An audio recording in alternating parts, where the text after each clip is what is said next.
Hello everyone, and welcome to a Let's Play of Lovecraftian proportions.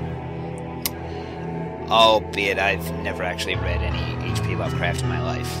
But for those who haven't, maybe this little introductory cutscene will fill you in a little bit about a little monster that we will get to know very well in the RPG that we shall play together. I figured I'd dive back into the RPG. Well, a little independently made RPG by a little guy named Zeboid Games. May have heard of it. It's probably been up there with my favorite games of the year. I'd say that much. Oh, I only recently got it in a Steam sale for $1. It's $3 now with another game that they made that isn't quite as good. But for all those who are interested, come together and let's play Cthulhu Saves the World! Yes, ladies and gentlemen, Cthulhu Saves the World. This is probably one, like I said, this has been up there with my favorite games of the year. But before we dive into it, just so we can get a kind of a feel of things, how about we, I don't know, dive into the options a bit. Let's just look at the controls. As you see, I'm playing the PC version. What's this? Mind Orb 5XD-2. What the fuck? Okay. Yeah, ladies and gentlemen, it's that kind of game. The developer has a very good sense of humor, and we shall dive into that quite a bit more in the future. But for now, let's just start the game up, and on normal. Yep, on normal. Developer commentary off, although strangely enough, that still seeps in. And herein the story begins. We learn that Cthulhu is lying dormant in his city of Raleigh. He is a terrible, terrible creature that must stay dormant, for else the world is doomed. Thankfully, not many have heard of him, except for a guy named Lovecraft. Uh-oh. That shit's going down. And he awakens, and the world is doomed. The world is doomed indeed. I don't need to tell you that. The narrator's doing a good enough job. Huh? Huh. That, of course, that seems just very coincidental. But Cthulhu has been defeated, I guess, so I guess the game's over. Cthulhu. Oh wait, no, this is Cthulhu Saves the World. He's the title character? What? Yeah, that's a little trait in Zeboid's games. They have some very unconventional heroes. Breath of Death 7 was... Well, let's not talk about Breath of Death 7. If Breath of Death 7 was a scary movie, this would be Shaun of the Dead. Actually, that analogy would probably be more impactful if reversed. And... okay, so apparently Cthulhu is insane enough that he can hear the narrator. I don't think that any of the other characters can talk to the narrator, but...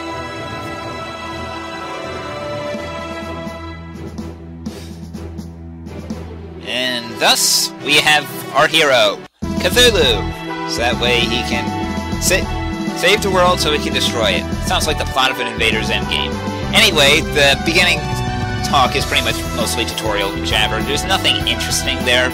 I will go ahead and explain the details as we go in, although Cthulhu has some clever quips, so if you want to read them, you can pause the video and look at them. But let's start off, grab some 1-ups. These are really handy in case we die or screw up the battle. We can start again. I try not to use them, but let's get it. Ooh, who's that? That seems problematic.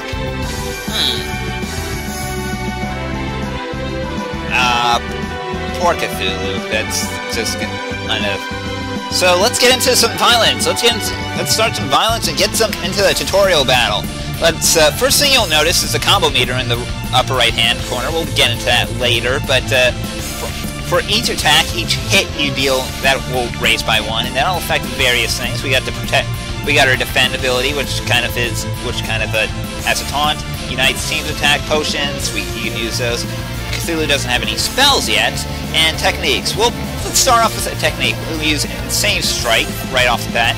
That'll induce insanity, which will make enemies take 25% more damage, which is really handy. Some enemies will do crazy things though when they're insane though, so as you see, it was a 2-hit attack, so it raised our combo up by 2. Let's just go ahead and do a regular physical attack to finish off that guy. He's insane, so it should be pretty damn easy. And then, as we can see, our death blow has raised in power from that, those 3 hits in our combo, so it one-shots our remaining enemy. Woo! Easy enough. And now Cthulhu gets a level up, and one nice thing that this game does is that you get 2 choices in what skills you get when you level up. We can get Insane Magic or Insane Strength. Depends on how you want to build Cthulhu. I'm more of a Strength guy, so let's go ahead with Insane Strength. Oh boy, this seems like problematic. What? Ah, my eyes!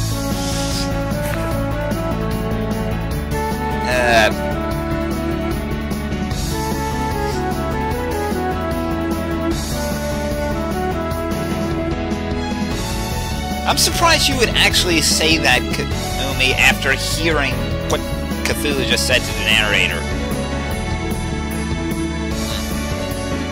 That's probably the only time we ever see your angry expression. And I apologize if I'm going through the text too fast. This game tries to put an emphasis on speeding up the typical Japanese-style RPG that it emulates, so that's one of the things that it really likes to do. So the text kind of just pops up instantly, characters move fast, you have an auto-run command, and this now explains how the random battles work. As you can see, we have a random counter in the upper right-hand corner called Battles Left. This shows us how many random encounters we have in the current dungeon. Once it empties, we don't have to deal with them anymore. It will change on each area. We can look through our equipment really quick. It's pretty basic, and there's also the fight command, which will automatically throw us right into a random battle. Let's use that right. Well, we'll use that. We can also save anywhere. Let's chat to Umi real quick.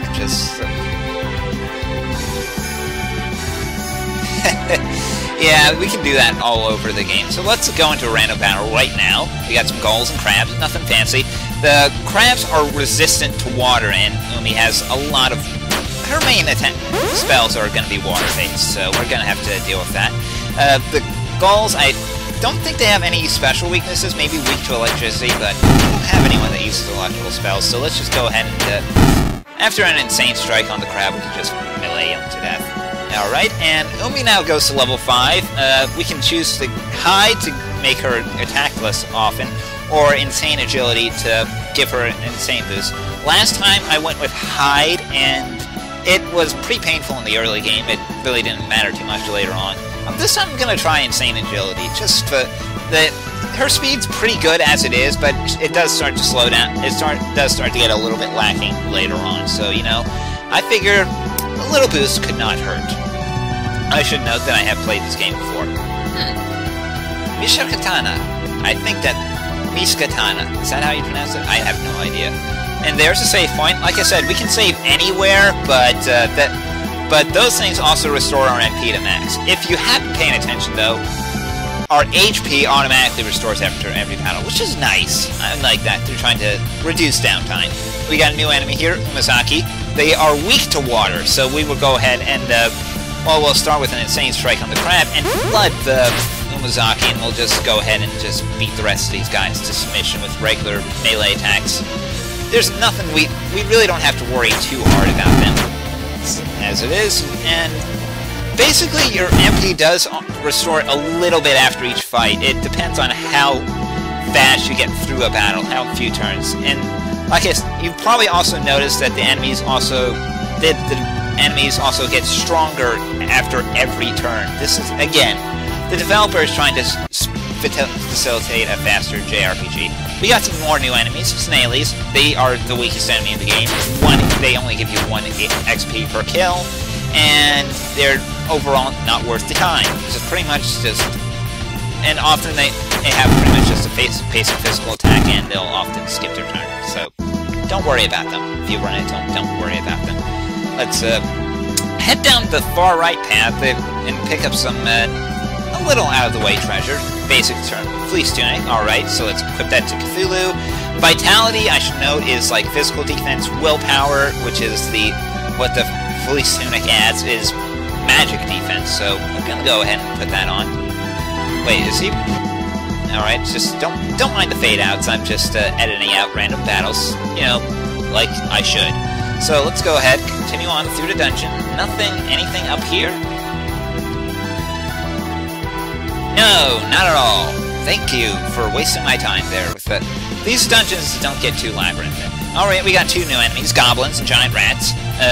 Nothing too fancy about them. The enemies don't start to get really fancy until probably a little bit later on, although we will start with our first boss fight relatively soon. For the most part, our basic strategy is just going to be using Flood a lot in basic melee attacks, because, well, we don't have anything else to do, so... But, and the point I'm trying to make is just conserve your MP a little bit. Flood does eat into things really quick, as Insane Strike, if you're going to be using that on every fight.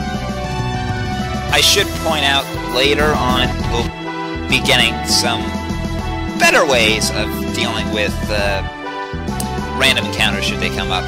And this is one thing that has to be about. We shut off director commentary, and they still have the commentary note there. Whatever. But, alright, so I think we want to go to the... No, we want to go to the right. Because, yeah.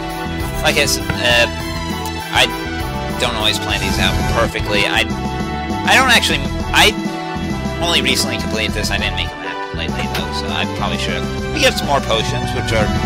They automatically heal one character to full during battle, so after that battle, Cthulhu happened to learn Blind, which causes the blind status element. It causes them to miss very often. It's useful early on, it starts to lose its usage later, but, you know, it's nice to have, I gotta say that much. It'll come up in certain fights against some very tough enemies. So, let's make our way out. We are now on the cliffs instead of above the shore, so that's nice. Nice little area. I do love the pixel art in this game. It's pretty well done. So, who are those? Well, we'll find out next time, ladies and gentlemen. Until then, I'm Dave, and remember, don't let go of that cliff. Take care.